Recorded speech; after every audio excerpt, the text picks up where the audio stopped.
নমস্কার, চাঁদনি চ্যানেলে আপনাদের স্বাগত জানাই।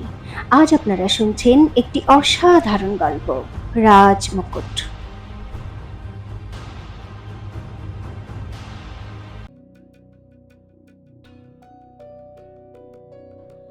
দাঁড়ান মহারানী মা। সোনাল চন্দ্রবতীর পিছনে পিছনে আস্তে আস্তে বলল, আপনি এভাবে একা উদয়পুর যাচ্ছেন? রাজমহল থেকে বেরিয়ে একটা ঘোড়ায় চড়ে চন্দ্রবতী বলল, আমার জন্য চিন্তা করো না সোনাল, আমি খুব তাড়াতাড়ি ফিরে আসব। তুমি শুধু যমুনার উপর কড়া নজর রেখো। এ কথা বলে ও উদয়পুরের দিকে রওনা হয়ে গেল। সোনাল আর রক্ষামন্ত্রী দুজনেই অবাক হয়ে দেখতে থাকলো। এদিকে উদয়পুরের দুর্গে রাজকুমার সূর্যপ্রতাপ যুদ্ধে যাবার জন্য প্রস্তুতি নিচ্ছিল। তখনই উমা ওর কাছে এলো। কুমার, ও অস্থির হয়ে জিজ্ঞাসা করলো, আমি শুনলাম আপনিও মহারাজের সঙ্গে যুদ্ধে যাচ্ছেন? সূর্যপ্রতাপ হেসে বলল, হ্যাঁ উমা, যুদ্ধে তো যাচ্ছি, কিন্তু মহারাজের সঙ্গে নয়। উনি পশ্চিম সীমান্ত থেকে যুদ্ধ করবেন, আর আমি দক্ষিণ সীমান্তে যুদ্ধ সামলাবো। ব্যাপারটা তো একই কুমার। উমা দ্রুত ওর কথা থামিয়ে দিয়ে বলল, কিন্তু আমার প্রশ্ন এটাই যে আপনি হঠাৎ যুদ্ধে কেন যাচ্ছেন? কাল পর্যন্ত তো আপনার কাছে কোনো সৈন্য ছিল না, তাহলে আজ? সূর্যপ্রতাপ ধীরে হেসে বলল, তুমি খুব সরল উমা। রাজনীতিতে কোনো কিছুই স্থির থাকে না। কাল পর্যন্ত রাজমাতা আমার পক্ষে ছিলেন না, সেজন্য আমার কাছে কোনো সৈন্যও ছিল না। আমি তো উদয়পুরেও আসতে পারতাম না, আর সেই জন্যই তো আমাকে অগ্নির আস্তানায় থাকতে হয়েছিল। কিন্তু এখন রাজমাতা আমাকে অনুমতি দিয়ে দিয়েছেন। একথা বলেও চুপ করে গেল, কারণ ওখানে রাজমাতাও এসে পড়েছিল। ও একবার উমাকে দেখলো, তারপর গভীরভাবে সূর্যপ্রতাপকে দেখে বলল, এটা তুমি ভুলে যেও না ছোট কুমার।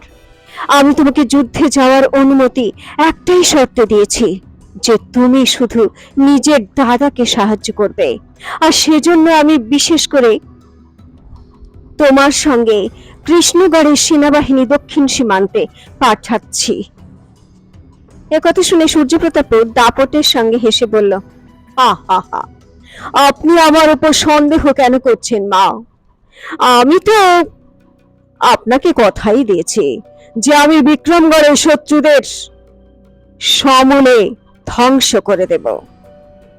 রাজমাতা কিছু বলতে যাচ্ছিল, কিন্তু তখনই উমা চিন্তার স্বরে বলল, কিন্তু কিন্তু কুমার, আপনি কি উদয়পুর থেকে দক্ষিণ সীমান্ত পর্যন্ত একাই যাবেন?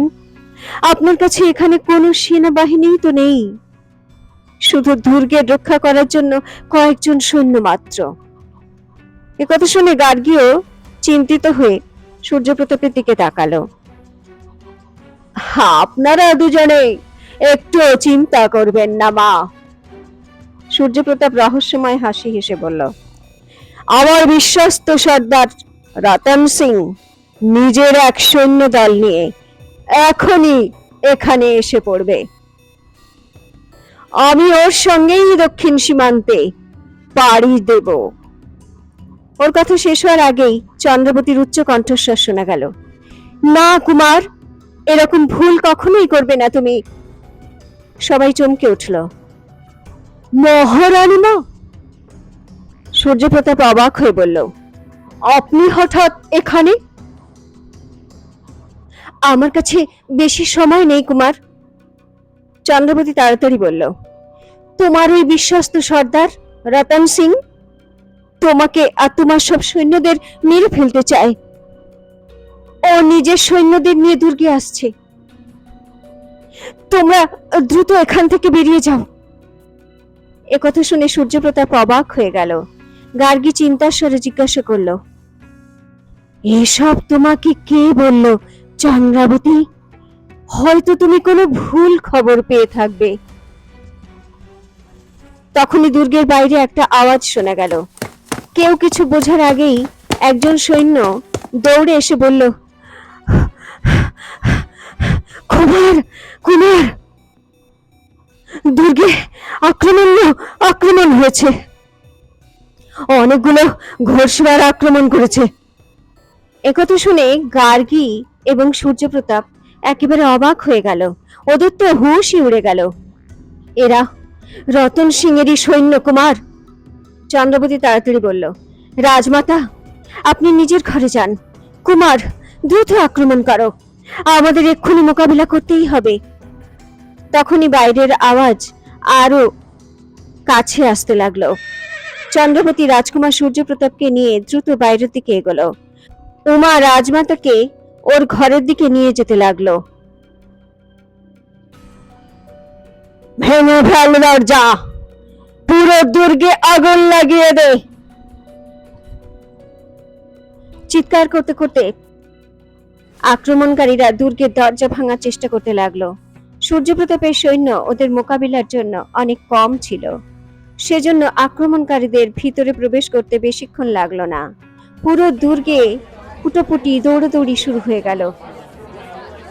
মেরে ফেলো সবাইকে। নিজেদের তলোয়ার হাওয়ায় দুলিয়ে পুরো দুর্গে সৈন্যরা ঢুকে পড়ল। এ দৃশ্য দেখে যে কজন সৈন্য ছিল তাদের নিয়ে সূর্যপ্রতাপ আক্রমণকারীদের মোকাবিলা করতে লাগলো। জয় মা ভবানী! সূর্যপ্রতাপ দক্ষ যোদ্ধা ছিল, দ্রুত আক্রমণকারীদের সাফ করতে লাগলো। চন্দ্রবতী আর উমাও লড়াই সামলে নিল। দেখতে দেখতে ওরা ওখানে শবদেহে স্তূপ বানিয়ে ফেললো। কিন্তু তখনই দুর্গের বাইরে উচ্চ কণ্ঠস্বর শোনা গেল। মহারানী মা! উমা ঘাবড়ে গিয়ে বলল, আরো আক্রমণকারীরা আসছে। ওর কথা শেষ হওয়ার আগেই অনেকগুলো আক্রমণকারী সৈন্য দুর্গে প্রবেশ করলো। তাদের মধ্যে প্রথমেই ছিল রতন সিং। বিশ্বাসঘাতক! ওকে দেখেই রাজকুমার সূর্যপ্রতাপ গর্জে উঠল আর তলোয়ার দুলিয়ে ওর উপর ঝাঁপিয়ে পড়ল। সমস্ত আক্রমণকারীরা একসঙ্গে ঝাঁপিয়ে পড়ল সূর্যপ্রতাপের উপর। এই দৃশ্য দেখে উমা ভয় পেয়ে গেল। কি হবে মহারানী মা? ও ঘাবড়ে গিয়ে বলল, এরা তো কুমারকে মেরে ফেলবে। চন্দ্রবতীও চিন্তিত হয়ে পড়ল। সূর্যপ্রতাপ সর্বশক্তি দিয়ে মোকাবিলা করছিল, কিন্তু ও একা কতক্ষণ লড়ে যেতে পারত। তখনই ওখানে জ্বলন্ত তীরের বৃষ্টি শুরু হলো। আক্রমণকারীরা হকচকিয়ে গেল। চন্দ্রবতী এই দৃশ্য দেখে চমকে গেল। এই জ্বলন্ত তীর কে চালালো ও ভেবে পেল না। মহারানী মা! তখনই উমা আনন্দে চিৎকার করলো, হে, এরা তো আমাদের সঙ্গী। ওই দেখুন অগ্নি! চন্দ্রবতী দেখলো দ্রুত ঘোড়া ছুটিয়ে অগ্নি সিং দুর্গে প্রবেশ করছে। ওর পিছনে সহস্র বাগী সঙ্গীরা অনবরত তীরের বৃষ্টি করেই যাচ্ছিল। এই দৃশ্য দেখে চন্দ্রবতী আনন্দিত হলো আর সঙ্গে সঙ্গে অবাকও হলো অগ্নি কি করে জানতে পারলো। কিন্তু দেখতে দেখতে এখানে খুবই বড় সংঘর্ষ বেঁধে গেল। অগ্নি একাই সিংহভাগ আক্রমণকারীদের মেরে ফেলেছিল। আক্রমণকারীদের মৃতদেহের পাহাড় হয়ে গিয়েছিল। শুধুমাত্র সর্দার রতন সিংই জীবিত ছিল। নিমখারাম! সূর্যপ্রতাপ তলোয়ার হাওয়ায় দুলিয়ে ওর দিকে এগোলো। আমি আজ তোকে জীবিত ছাড়বো না। না কুমার! তখনই চন্দ্রবতী নিজের তলোয়ার দিয়ে সূর্যপ্রতাপের তলোয়ার আটকে দিল। রতন সিং যা কিছু করেছে সেটা ওর অসহায়তা। কারণ ওর মেয়ে সুরমা যমুনার অধীনে আছে। এই কথা শুনে সূর্যপ্রতাপ অবাক হয়ে গেল। রতন সিং চন্দ্রবতীর সামনে মাথা নিচু করে হাঁটু গেড়ে বসে পড়ল। আমার মেয়েকে বাঁচান মহারানী মা! একথা বলে ও ফুপিয়ে ফুপিয়ে কাঁদতে লাগলো। কিছুক্ষণ পরে ওরা সবাই দুর্গের একটা ঘরে বসেছিল। সেবিকা সবিতার সঙ্গে গার্গীও ওখানে উপস্থিত ছিল, আর সেজন্যই অগ্নি ওর সঙ্গীদের নিয়ে দুর্গের বাইরে চলে গিয়েছিল। তাহলে এটাই ছিল যমুনার চক্রান্ত? গার্গী সর্দার রতন সিং এর দিকে তাকিয়ে বলল, ও সুরমাকে হত্যা করার হুমকি দিয়ে তোমাকে দিয়ে এই সব কিছু করিয়েছে। ও ছোট কুমারের সঙ্গে সঙ্গে আমাকেও ওর রাস্তা থেকে সরিয়ে ফেলতে চেয়েছিল। ওর কথা শেষ হওয়ার আগেই চন্দ্রবতী বলল, যদি অগ্নি ঠিক সময় না আসতো তাহলে আমিও এই সংঘর্ষে মারা যেতাম। তখন যমুনার রাস্তার সব কাঁটা একসাথে পরিষ্কার হয়ে যেত। একথা শুনে গার্গী ভয়ে কাঁটা হয়ে গেল। সর্দার রতন সিং, ও তীক্ষ্ণ স্বরে বলল, আমার খুব আফসোস হচ্ছে তোমার মতো শক্তিশালী আর বিশ্বস্ত সর্দার যমুনার হুমকিতে এতটা ভয় পেয়ে গেল। তুমি এই কথাটা বড় কুমার বা অন্য কোনো মন্ত্রীকে কেন বলনি? কিভাবে বলতাম রাজমাতা? রতন সিং হতাশ হয়ে বলল, মহারাজ তো পুরোপুরি যমুনার বশীভূত হয়েছিলেন। উনি আমার কথা কখনোই বিশ্বাস করতেন না। আর যমুনা সব মন্ত্রীদের ওপর গোয়েন্দাগিরি করায়। যদি আমি কাউকে কিছু বলতাম তাহলে ও দ্রুত জেনে যেত আর আমার মেয়েকে মেরে ফেলতো। একথা শুনে রাজমাতা কিছু বলতে পারল না, কারণ ও নিজেও তো বীরেন্দ্র প্রতাপকে যমুনার কুকর্ম বলতে পারেনি। ওকেও তো রাজমহল থেকে পালিয়ে চন্দ্রাবতীর কাছে আসতে হয়েছিল। কিন্তু তখনই সূর্যপ্রতাপ রেগে গিয়ে বলল, কারণ যাই হোক না কেন রতন সিং, কিন্তু তুমি বিশ্বাসঘাতকতা করেছো। তার জন্য তোমার সমস্ত সৈন্যকে আজ মারা যেতে হলো। আর তুমি এ কাজ শুধু নিজের মেয়েকে বাঁচানোর জন্য করেছো, যেখানে তোমার কর্তব্য ছিল বিক্রমগড়কে শত্রুদের হাত থেকে রক্ষা করা। তুমি কি জানো না যে এই সময় আমরা শত্রুর মুখোমুখি হতে যাচ্ছি? আমাদের অধিক থেকে অধিকতম সৈন্য প্রয়োজন। রতন সিং মাথা নিচু করে বলল, এক্ষুনি আমার শিরশ্ছেদ করে আমাকে আমার বিশ্বাসঘাতকতার শাস্তি দিন কুমার, কিন্তু যে কোনো ভাবে আমার মেয়েকে বাঁচান। কথা বলে ওর চোখ দিয়ে জল পড়তে লাগলো। সবাই চন্দ্রাবতীর দিকে তাকালো।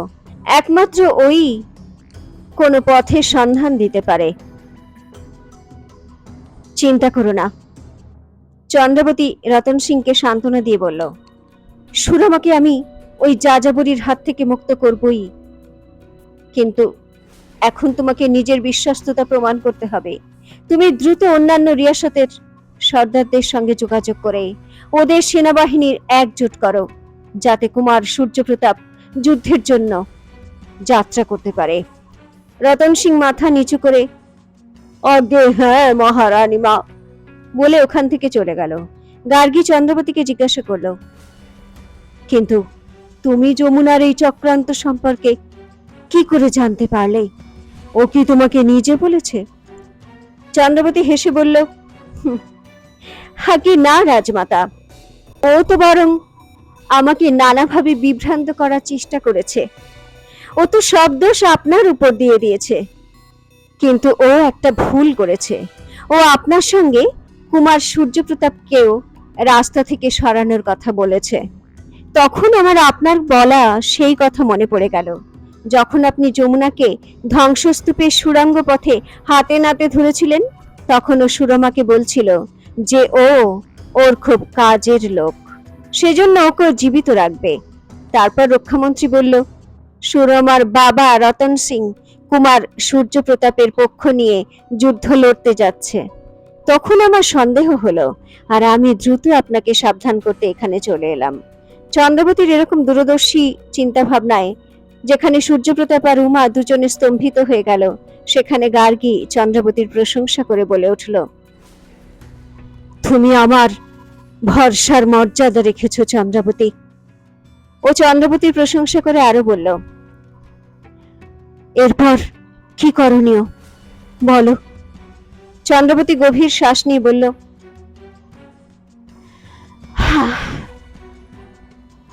এখন সবার আগে তো ওই যাযাবরীর হাত থেকে সুরমাকে বাঁচাতে হবে।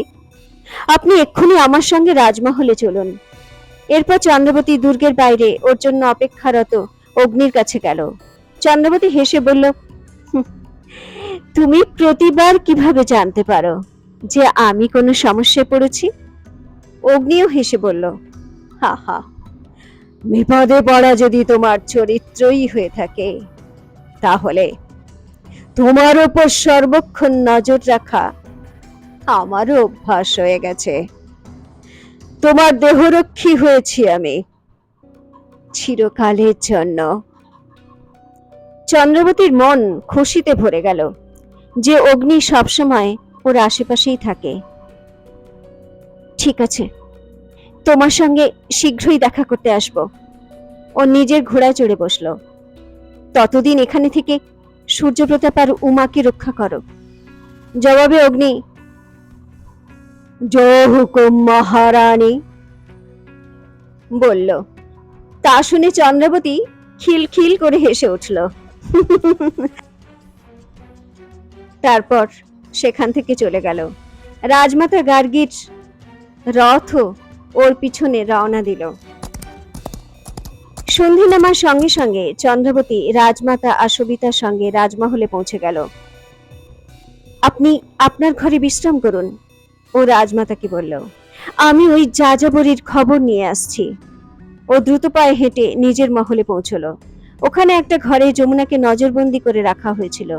ঘরের দরজা বাইরে থেকে বন্ধ ছিল। সৈন্যরা সেখানে পাহারায় ছিল। দরজা খুলে চন্দ্রবতী ঘরে প্রবেশ করতেই স্তম্ভিত হয়ে গেল। মেঝেতে যমুনা অচেতন হয়ে পড়েছিল। পাশে ভোজনের থালা রাখা ছিল। যমুনা, চন্দ্রবতী দ্রুত ওর কাছে গিয়ে বলল, কিন্তু ও হঠাৎ থেমে গেল। না, এ তো যমুনা নয়। ও অবাক হয়ে গেল। এ এ এ তো সোনাল। যমুনার পোশাক পরে? যমুনা ওকে অজ্ঞান করে ওর পোশাক পরে এখান থেকে পালিয়ে গেছে। সৈন্যদের ঠকিয়ে পালিয়েছে। চন্দ্রবতী তাড়াতাড়ি সোনালের মুখে জল ছিটিয়ে দিতে লাগলো। সোনাল হড়বড় করে চোখ খুলল। মহারানী মা, ও ঘাবড়ে গিয়ে বলল, আমি আমি এক্ষুনি ওই যাযাবরীকে খাবার দিতে এসেছিলাম। ও আমাকে অজ্ঞান করে। তার মানে ও কিছুক্ষণের মধ্যেই পালিয়েছে। চন্দ্রবতী তাড়াতাড়ি বলল, তাহলে তো বেশি দূরে যায়নি। একথা বলে ও বিদ্যুতের বেগে ঘরের বাইরে বেরিয়ে গেল। সোনালা উঠে ওর পিছনে পিছনে দৌড়তে লাগলো। তাহলে যমুনা কি পালাতে সফল হবে? যদি হ্যাঁ হয়, তাহলে কি হবে ওর পরবর্তী পদক্ষেপ? যমুনা ছাড়া চন্দ্রবতী কিভাবে খবর নেবে সুরমা কোথায় আছে, আর কেই বা সুমন্তকে হত্যা করেছে? জানার জন্য শুনতে থাকুন রাজ মুকুট, এক ঐতিহাসিক প্রতিশোধ, শুধুমাত্র চাঁদনির সঙ্গে চাঁদনি চ্যানেলে।